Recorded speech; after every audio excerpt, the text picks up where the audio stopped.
ఇప్పుడే ఒక న్యూస్ చూసా వైజాగ్ నుంచి.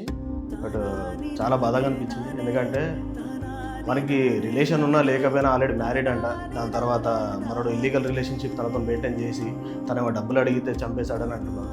బట్ కట్ చేసేసి 3 పార్ట్‌లు చేసేసి తల ఒక దగ్గర ఫ్రిడ్జ్‌లో కొంచెం అక్కడ ఇక్కడ పెట్టాడని చెప్పి తెలిసింది.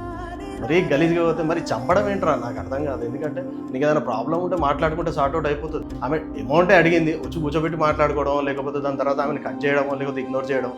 అలాగే నీకు ఆమెతోనున్న రిలేషన్‌షిప్ నీ భార్యకి ఎక్కడ తెలుస్తదనే భయంతో నువ్వు చంపావు చూసావా? అది చాలా మిస్టేక్. ఎందుకంటే చంపే హక్కు నీకు లేదు. నువ్వు మరీ చంపేదాకా పోకుండా పోలీస్ స్టేషన్‌లో కంప్లెయింట్ ఇచ్చినా అది నడిచేది. మీరు ఒక్కరిని చూసి ఒకడు మొన్ననే వైష్ణవిది 10 రోజులు కూడా అవ్వట్లేదు.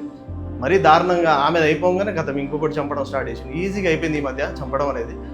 దాదాపు ఈ న్యూస్ చాలా వైరల్ అవుతుంది ఇప్పటికిప్పుడు.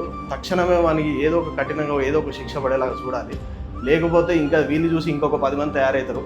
ఎంతవరకు అయితే అంతవరకు ఈ వీడియోని షేర్ చేయండి. Thank you so much.